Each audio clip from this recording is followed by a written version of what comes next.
Michael and Sarah Langford were excited to start their lives together. So, when the young couple decided to spend their honeymoon in the seaside town of Oceanvine, Maine, everyone thought it was the perfect match. But after the Langfords checked into their rental cottage, they were never seen again. With the town harboring many secrets of its own, this mystery has endured for over 2 decades. So, let's get into it. This is the disappearance of Michael and Sarah Langford. It was the summer of 1997 when Michael and Sarah Langford, a newlywed couple from Colorado, arrived in Oceanvine, a quiet, oceanside town along the coast of Maine, known for its foggy mornings, weather-worn docks, and secretive locals. Oceanvine had become a go-to destination for couples seeking privacy. The Langfords had rented a small clapboard beach cottage just off Salt Reef Cove, nestled between seagrass and jagged cliffs. It was the perfect honeymoon hideaway. They checked in on a Saturday afternoon. Locals remembered their laughter as they bought groceries and wine from the corner store, how Sarah took photos of the fog rolling over the dunes. By Monday morning, they were gone. The front door was wide open. Breakfast plates sat untouched on the table. Sarah's sandals were by the door. Michael's camera loaded with film was found on the porch swing, the last frame exposed to light. Their rental car still in the gravel driveway. No signs of a break-in, no ransom note, no blood, just absence. The police launched a multi-state search. Divers swept the cove. Helicopters combed the cliffs. Their families pleaded through television screens. Weeks passed, no answers. Rumors filled the void. Some said they drowned. Others whispered of cults and disappearances dating back decades. Oceanvine had always had its secrets. A few old-timers mentioned a place called the Bent House, a structure no longer on any map, built half into the cliffs during the Prohibition era. Legend claimed it was a smuggler's den, then a wartime prison, and finally, something else. No one really knew. No one went near it. Sarah and Michael had reportedly asked a local fisherman for directions to it the night before they vanished. And then silence for 27 years. Until May 2024, construction crews were expanding the coastal highway just outside Oceanvine when they hit a void in the cliffside and underground room. What they found made national headlines. Inside the hollowed stone chamber were old crates, rusted chains, and something worse, a sealed iron door. Behind it, they discovered what forensic teams would later describe as a ritual cell. Symbols carved in overlapping languages, Aramaic, Greek, and something unidentifiable.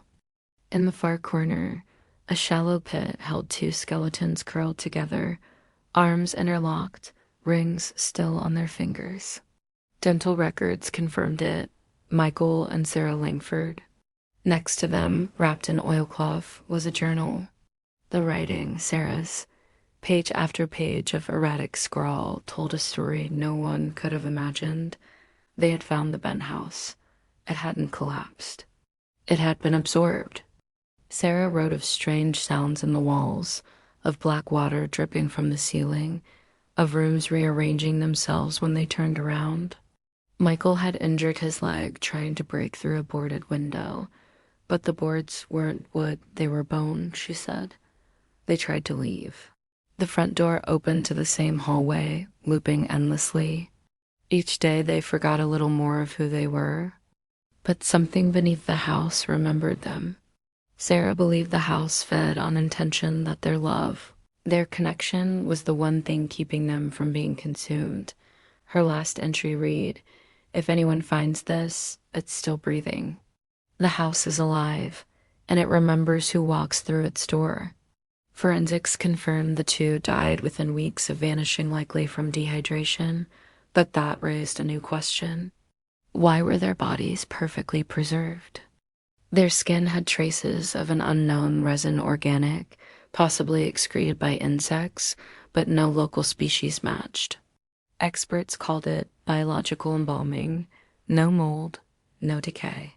Like the house had kept them. After the discovery, Oceanvine was flooded with press. The site was sealed. Researchers in hazmat suits cataloged everything. The bent house was deemed a geological anomaly, and the entrance was filled with concrete. But locals know the truth. The wind sounds different near Salt Reef Cove now. Colder, hungrier, and sometimes tourists claim they hear music soft and distant coming from beneath the cliffs. The Langfords were buried together, just like they were found. But in Oceanvine, people don't rent beach cottages anymore. Especially not the one just off Salt Reef Cove, because some doors never close and some houses never stop waiting. For our next episode, we are looking at missing person cold cases where the evidence has been lost or destroyed. If you have information about a case we should cover, please contact us with cold case files in the subject line. Thank you. Now, there are so many questions surrounding this case. Why did the Langfords decide to stay in a mysterious house? How did the remains stay so well preserved? Was there foul play involved? Well, first off, as we mentioned, the Langfords were a young couple eager to start their life together. It makes sense why they would want to stay in a secluded location, especially for their honeymoon. As for the house itself, it was allegedly a popular spot amongst locals. And while the legend of the bent house is steeped in mystery and folklore, it's possible the Langfords were simply curious about the history of the home and wanted to see it for themselves. However, this desire to explore the unknown may have ultimately led to their demise. As for the condition of their bodies, well, researchers were baffled. To them, it seemed as if the bodies had been preserved by some unknown substance, like an embalming fluid. However, toxicology reports revealed traces of an organic compound, likely secreted by insects, which could have contributed to the mummification process. This unique preservation led to speculation about the possibility of ritualistic activity, given the mysterious symbols found in the house. However, despite extensive analysis, experts were unable to identify these markings, adding another layer of intrigue to the already puzzling case. While theories abound, the reality is the preservation of the bodies may never be fully explained. In the end, the fate of the Langfords remains shrouded in uncertainty. Whether their disappearance was the result of foul play or simply a tragic accident, the discovery of their remains brought a measure of closure to their families after decades of searching. Nonetheless, the haunting details of their case continue to captivate and intrigue those who hear it. What do you think happened to Michael and Sarah Langford? Let us know in the comments below. And if you enjoyed this video, please make sure to give it a thumbs up. We also have a podcast that you can find in the description below. Thanks for watching.